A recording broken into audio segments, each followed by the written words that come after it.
여러분 안녕하십니까? 광주 MBC 뉴스투데이입니다. 먼저 오늘의 주요 뉴스입니다. 유신잔재로 비판받는 새마을회 장학금 제도를 폐지하라는 목소리가 크지만 정치권은 소극적인 입장을 보이고 있습니다. 여야 정당이 다음 달 초까지 대선 후보를 결정할 예정인 가운데 이른바 문재인 대세론이 이어질지 관심이 쏠리고 있습니다. 금호타이어 채권단이 중국 타이어 업체와 매매 계약을 체결한 가운데 금호아시아나그룹은 컨소시엄을 구성해 금호타이어 인수에 나서겠다고 밝혔습니다. 국민의당이 5.18 당시 헬기 사격 진상을 규명하기 위해 특별법을 추진하기로 했습니다. 박근혜 전 대통령이 파면되면서 유신 잔재로 평가받는 새마을 장학금을 당장 폐지하자는 목소리도 거세지고 있습니다. 광주시 의회 등 지역 정치권은 새마을회의 영향력을 무시할 수가 없어서인지 조례를 손질하는 데 여전히 소극적인 입장을 나타내고 있습니다. 이계상 기자입니다. 광주시와 5개 자치구가 올해 새마을회에 지원할 예산은 7억 8천여만 원. 이 가운데 3분의 1은 새마을 회원 자녀에게만 지급되는 장학금입니다. 박근혜 퇴진운동본부는 유신시대의 잔재인 새마을 장학금 조례를 하루빨리 폐지해야 한다는 뜻을 광주시와 시의회, 각 정당에 전달했지만 어느 쪽도 이렇다 할 답변을 내놓지 않고 있습니다. 시청이나 5개 구청의 입장, 그다음에 시의원들의 어떤 전반적인 의견들을 좀 수렴을 해서 앞으로 좀 심도 있게 한번 접근을 해볼 계획입니다. 광주시와 지역 정치권이 시민단체가 제시한 답변 시한을 넘긴 채 신중한 입장을 보이는 것은 새마을회의 막강한 영향력 때문입니다. 광주 지역 새마을 회원 수는 4,400여 명에 불과하지만 조직 동원력이 좋다 보니 선출직 정치인들이 이들의 눈치를 볼 수밖에 없는 것입니다. 시민단체들은 박근혜 전 대통령이 파면된 지금이 새마을 장학금 관련 조례를 손질할 기회라며 적폐청산 차원에서 각 정당이 당론을 정해 조례 폐기안을 공동 발의해야 한다고 촉구했습니다. 이 불합리한 장학금 제도는 시급히 청산해야 될 우리 과제로 여전히 남아 있습니다. 시민운동본부는 조만간 논의를 거쳐서 지역 정치권의 적극적인 대응을 압박하는 구체적인 행동에 돌입할 계획입니다. MBC 뉴스 이계상입니다. 오늘 옷차림 보온에 신경 쓰셔야겠습니다. 어제보다 기온이 떨어지는 데다가 바람까지 불어 꽤 쌀쌀하겠는데요.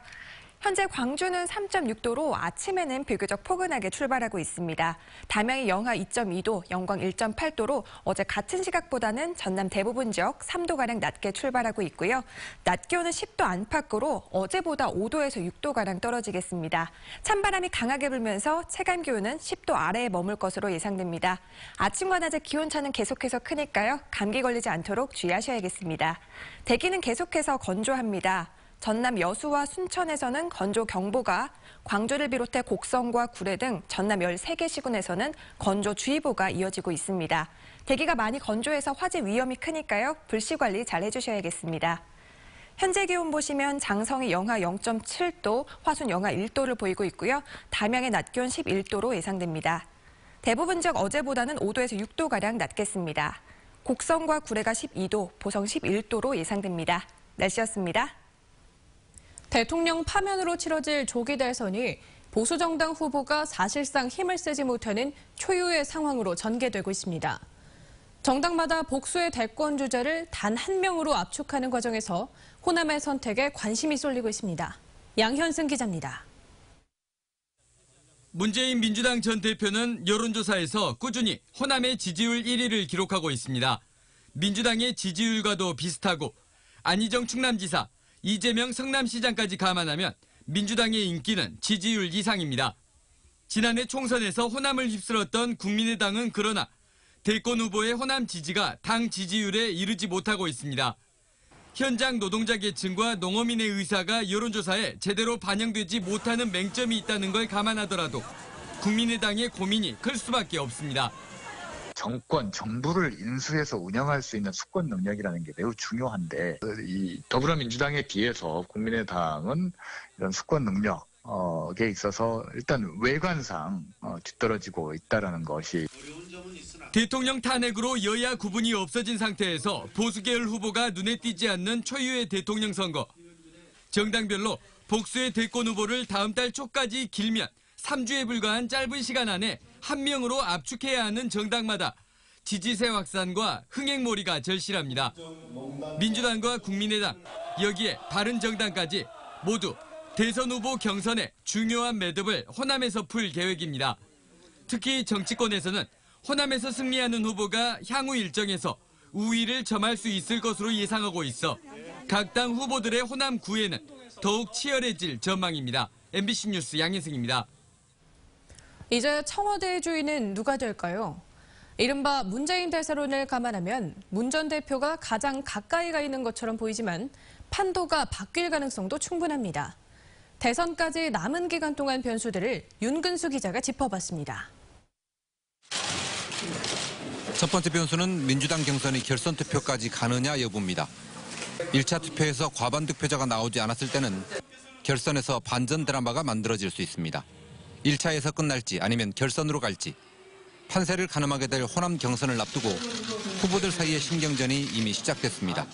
여전히 분열과 고립의 수렁에 빠져 있을 것인가? 이번 경선 결과에 달려 있습니다. 민주당 바깥의 견제는 더 심합니다. 대통령 탄핵 심판 직후 팽목항을 찾은 문재인 전 대표가 방명록에 고맙다고 쓴 것을 두고 국민의당은 이틀째 비판을 이어갔습니다. 혹시 잠재의식 속에 세월호 희생을 대통령 되는 길의 도움으로 생각하고 있었던 것은 아닌지 의심스럽습니다. 전두환 씨 옹호 발언으로 물의를 빚은 전인범 전 특전사령관, 그리고 노무현 전 대통령의 서거가 정치적 계산에 따른 것이라는 발언으로 논란을 일으킨 손혜원 의원. 지지 세력이 많은 문 전 대표는 자신은 물론 주변 인물들의 말 한마디에 타격을 입을 가능성이 상대적으로 큽니다. 또 문 전 대표가 민주당의 후보로 결정되더라도 1대1 구도를 만들기 위한 다른 당 후보들의 단일화 가능성도 변수가 될 수 있습니다. MBC 뉴스 윤근수입니다. 윤정현 광주시장이 조기 대선과 관련해 대선 후보들이 선택하지 않으면 안 될 지역 공약을 만들어줄 것을 주문했습니다. 윤 시장은 어제 확대 간부 회의에서 이같이 말하고 60일 이내에 만들어질 새로운 정부에서 시민과 함께 새로운 희망을 만드는 일에 직면해 있다고 말했습니다. 또 선거 관리를 철저히 할 것과 선거 과정에서의 공무원 중립도 아울러 당부했습니다. 박근혜 전 대통령은 물러났지만 세월호 참사 당일 행적은 탄핵 사유에 포함되지 않았고 여전히 규명되지 않았습니다. 참사 3년 만에야 시도되는 세월호 인양을 앞두고 이뤄진 탄핵. 참사 원인은 물론 그날의 진실까지 밝혀낼 수 있을 계기가 될지 주목되고 있습니다. 김진선 기자입니다. 세월호 같은 참사가 두 번 다시 일어나서는 안 된다라고 얘기를 하잖아요. 많은 국민들이. 근데 그거를 갖다 대통령이 추상적이어서 성실의 기준이 어딘가를 몰라서 말이 안 되는 거지. 7시간이나 저기가 안 됐는데. 세월호 가족들은 탄핵 사유에 세월호 참사가 포함되지 않은 것에 분노했습니다. 헌법재판소도 특검도 끝내 확인하지 못한 박근혜 전 대통령의 세월호 7시간. 김희수, 이진성 재판관이 보충 의견을 통해 박 전 대통령이 참사 당일 불성실했음을 조목조목 지적하면서 관심은 앞으로의 검찰 수사로 향하고 있습니다. 앞으로 검찰 수사를 통해서 또 검찰 수사가 미진하다면 특검 수사를 통해서 충분히 규명되어야 할 것이라고 그렇게 생각합니다. 문재인 전 대표부터 안희정 충남지사, 이재명 성남시장, 안철수 전 국민의당 대표까지 주요 대선 후보들은 특조위 2기 출범을 주장하고 있습니다. 정부의 강제 조치로 중단된 만큼 참사의 진상규명을 위해서는 반드시 조사 주체가 필요하다는 겁니다. 세월호 침몰의 원인, 참사 당일 대통령의 행적, 인양이 3년 동안 지연된 이유까지 다음 달 첫 인양 시도를 앞두고 꼭 가려내야 할 진실들이 구체화되고 있습니다. MBC 뉴스 김진선입니다. 국민의당 5.18 헬기 사격 진상규명 특별위원회가 가칭 5.18 진상규명 특별법을 만들기로 했습니다. 국민의당 특별위원회는 국회에서 5월 단체와 간담회를 가진 자리에서 수사권이나 조사권을 가진 가칭 5.18 진상규명위원회를 만들어 발포 명령자 규명 등을 밝히는 내용이 담길 것이라고 설명했습니다. 이에 대해 5월 단체들은 정부 차원의 5.18 보고서를 채택할 것과 옛 전남도청을 5.18 기념관으로 조성하는 내용을 요구했습니다. 시민사회단체가 한미 키리졸브 훈련과 사드 배치 강행 중단을 촉구했습니다. 사드 저지 광주 행동은 키리졸브 훈련은 북한에 대한 선제 공격 성격을 전면화한 연습으로 한반도 평화를 위협한다며 즉각 중단할 것을 요구했습니다. 또 이번 훈련에는 사드 운영 개념이 적용됐다며 오는 18일 사드 배치 예정지인 경북 성주에 평화버스를 추진할 계획이라고 말했습니다.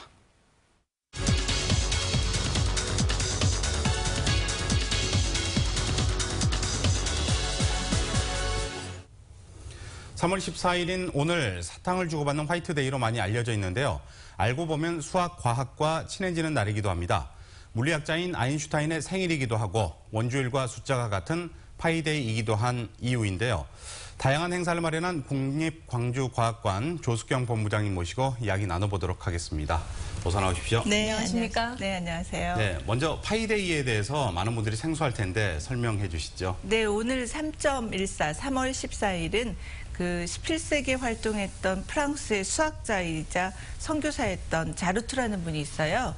그분이 3.14를 그 기념하는 날로 파이데이 행사를 처음 기획을 했었는데요. 그 이후에 미국의 한 수학 동아리에서 이 행사를 또 현대에 와서는 시작을 했고요. 지금은 전 세계적으로 과학박물관, 과학센터에서 3월 14일을 기억하는 다양한 행사들을 추진하고 있는데요. 흥미로운 것은 이날 가장 큰 이벤트 중에 하나가 3.14 이후의 숫자를 누가 더 많이 외우나, 이것이 이제 이벤트인데요. 2005년에 중국에서 세계 신기록을 세웠다고 합니다. 네, 국립광주과학관에서도 파이데이와 관련해서 다양한 행사를 마련했다고요? 네, 저희가 사실은 작년에는 기획을 못했는데요. 올해 처음으로 개관 4주년을 기념해서 오늘이 3월 14일이라서요. 파이데이 행사를 이제 좀 기획을 했는데, 오늘 3월 14일 저희 과학관에 오시면 원주율을 실제로 재보는, 그러니까 원주율이라는 게 원의 둘레하고 지름하고의 비율이지 않습니까? 그걸 실제로 이제 아이들이 이렇게 체험을 통해서 이해해보는 그런 시간도 마련을 했고요. 특히나 흥미로운 것은 오늘 오후 3시 14분에 저희 과학관에 오시면 맛있는 파이를 나눠드린다는 겁니다. 네, 꼭 오십시오. 네. 독특한데요. 네. 광주과학관에서는 파이데이 행사뿐만 아니라 많은 분들에게 친숙하게 다가가기 위한 프로그램들을 많이 개발하고 있는 것으로 알고 있는데요. 어떤 행사들이 있을까요? 저희가 사실은 국립과학관이 전국에 5개가 있는데요. 그중에서 저희 국립광주과학관이 잘하고 있는 게 크게 2가지입니다. 네. 하나는 저희가 테마형 과학교실이라는 프로그램을 만들고 있는데, 이거는 저희 과학관밖에는 없는 건데요. 예를 들면 바이오랩, 메디플러스랩, ICT랩, 과학수사대, CSI 과학수사대, 이런 교실들을 꾸며놓고 이 안에서 그 생활 속과 밀접하게 연관된 주제들로 이제 그 과학교실을 운영하는 건데요. 예를 들면 바이오랩 같은 경우에서는 우리가 몸이 아플 때 먹는 약들이 있지 않습니까? 항생제, 소화제, 진통제.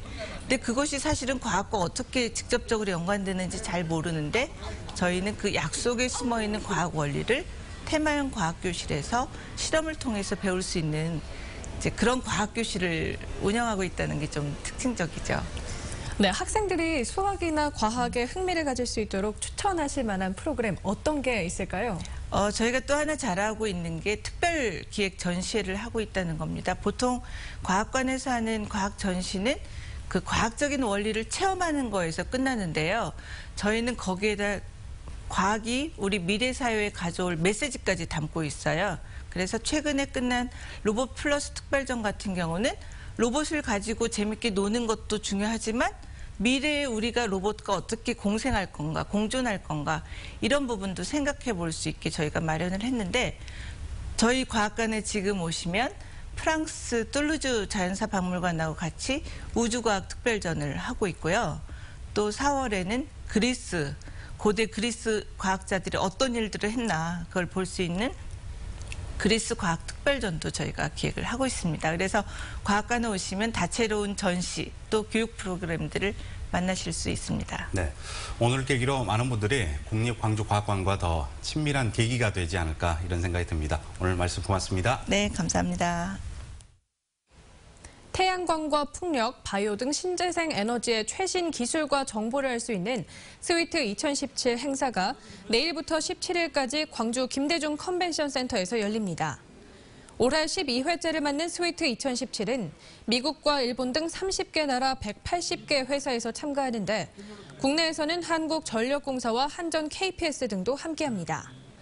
또 LG와 SK 등 60개 대기업이 참여하는 호남권 대중소기업 구매 상담회도 에너지산업 특화 상담회로 열릴 예정입니다. 금호타이어 인수를 추진하고 있는 금호아시아나그룹이 채권단을 상대로 배수진을 쳤습니다. 채권단에게 컨소시엄 구성을 허용해달라는 건데 그렇지 않을 경우 금호타이어 인수를 포기하겠다고 밝혔습니다. 이재원 기자가 보도합니다. 금호아시아나그룹이 박삼구 회장 명의로 지난 2일과 6일 두 차례에 걸쳐 채권단에 보낸 공문입니다. 금호타이어 우선 매수권자에게도 제3자와의 컨소시엄 구성을 허용해달라는 내용입니다. 하지만 채권단이 답이 없자 금호그룹이 초강수를 뒀습니다. 컨소시엄 구성이 허용되지 않는다면 금호타이어 인수를 포기하겠다고 밝혔습니다. 우선 협상자로 선정된 중국 타이어 업체 더블스타에게는 컨소시엄 구성을 허용하면서 우선 매수권자에게는 반대로 제한하는 건 형평성에 어긋난다는 겁니다. 박삼구 회장과 박세창 사장의 우선 매수권 행사 시 컨소시엄 구성조차 막는다면 이는 형평성 관점에서도 매우 부당한 처사라 할 것입니다. 또 컨소시엄 구성을 통한 금호타이어 인수는 약정서상 정당한 권리라며 이를 합리적으로 채권단에 요구하는 것이라고 주장합니다. 하지만 채권단은 박 회장의 개인 자금으로만 인수가 가능하다는 기존 입장에 변화가 없다며 박 회장의 요구를 수용하기 어렵다고 밝혔습니다. 채권단은 또 예정대로 매각 절차를 진행하겠다며 중국 더블스타와 9,550억 원의 금호타이어 매각을 위한 주식 매매 계약을 체결했습니다. 원칙 준수를 강조하는 채권단과 원칙이 어긋났다는 박 회장의 힘겨루기가 금호타이어 인수 전에 최대 변수로 떠오르고 있습니다. MBC 뉴스 이재원입니다. 지방의원들의 의정활동을 평가하는 가장 객관적인 잣대는 조례발의와 시정질문인데요. 그동안 수많은 지역 현안이 있었음에도 불구하고 새로 제정할 조례도 집행부에 따질 일도 그렇게 없었는지 의문이 갑니다. 김양훈 기자가 취재했습니다. 목포는 예양의 도시입니다. 올해 문화예술 예산만 116억 원. 다양한 사업이 추진되고 있는데 관련 조례조차 없습니다. 문화예술에 지원은 되고 있었으나 주먹구구식으로 지원이 되고 있어서 이걸 체계적으로 지원하고자 조례를 발의하게 되었습니다. 조례는 의회에서 주민과 행정을 위해 제정하는 법으로 기초의원의 핵심 역할입니다. 10대 목포시의회 개원 이후 의원 발의로 제정되거나 개정된 조례는 59건, 의원 1인당 평균 2.6건입니다. 하지만 한 차례도 조례를 발의하지 않거나 조례 발의 건수가 한 건에 그친 의원은 12명에 달했습니다. 조례 가운데 상당수는 정부 지침이나 상위법에 따라 제정한 것임을 감안하면 목포시의회 조례 제정 실적은 훨씬 더 낮다고 볼 수 있습니다. 시정질문은 의원별 차이가 더 명확히 나타납니다. 2년 6개월 동안 7차례 시정질문에 모두 참여한 의원이 있는가 하면 시정질문이 한두 차례에 그친 의원은 10명에 달했습니다. 제대로 활동하지 않는 의원에 대해서는 지방의회 차원에서 이게 잘 될 수 있도록 독려를 하고 그리고 그 성과를 평가할 수 있는 내부의 장치가 반드시 마련돼야 할 필요가 있을 것 같습니다. 자신의 책임이자 의무인 의정활동에 손 놓고 있는 일부 의원들. 내년 선거 때 또 시민들에게 표를 달라고 할 염치가 있는지 의심스럽습니다. MBC 뉴스 김양훈입니다. AI가 발생한 오리 농장 부화장에서 새끼 오리를 분양받은 다른 농장에서도 AI가 발생했습니다. 무안군 몽탄면의 한 오리 농장에서는 지난 9일 AI가 발생했던 강진군 성전면의 오리 농장 부화장에서 새끼 오리 10,000마리를 분양받았는데 검사 결과 H5N8형 AI 바이러스가 검출됐습니다. 성전 부화장에서는 영암농장 3곳과 무안농장 2곳에 모두 10만 1,000여 마리가 분양됐습니다. 방역당국은 강진과 영암, 무안 지역에 오는 16일까지 이동 중지 조치를 내렸습니다. 강진 완도 축협이 지역 내 AI의 이단 발생과 이동 중지 조치에도 불구하고 지난 10일 축산농민과 기관단체장 등 100여 명이 참석한 정기총회를 개최해 빈축을 샀습니다. 축협은 AI 경보가 경계에서 주의로 하향 조정되면서 연기됐던 행사를 가졌을 뿐이라고 해명했습니다. 게임비를 벌기 위해 성인 오락실 주인을 흉기로 위협한 50대가 경찰에 붙잡혔습니다. 광주 광산경찰서는 어제 오후 2시 40분쯤 광주시 광산구의 한 성인 PC방에서 여주인을 흉기로 위협해 금품 70여만 원을 빼앗고 여주인의 목과 손가락을 다치게 한 혐의로 50살 김모 씨를 붙잡아 조사하고 있습니다. 경찰 조사 결과 김 씨는 사행성 게임 중독 증세를 보이고 있으며 성인 PC방에서 돈을 잃자 이 같은 일을 저지른 것으로 드러났습니다.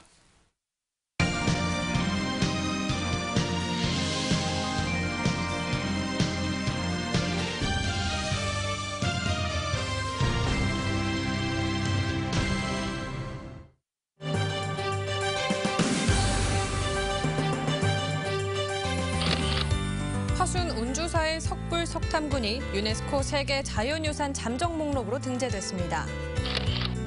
광주 동구보건소가 지난해 금연에 성공한 주민과 가족 등 100여 명을 초청해 축하 한마당 행사를 가졌습니다.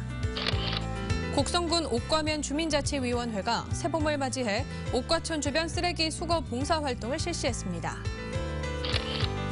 광주 광산구가 전통시장 화재 예방과 AI, 구제역 확산을 방지하기 위해 통합 방위점검 회의를 열었습니다. 광주시 교육청에 정책 실명제가 도입될 것으로 보입니다. 광주시의회 김동찬 의원은 광주시 교육청 정책 실명제 운영 조례안이 교육문화위원회를 통과한 데 이어 오늘 본회의에서 의결될 예정이라고 밝혔습니다. 이 조례안은 교육정책 입안자 등의 실명과 의견 등을 기록해 관리하고 이를 공개하도록 규정하고 있습니다.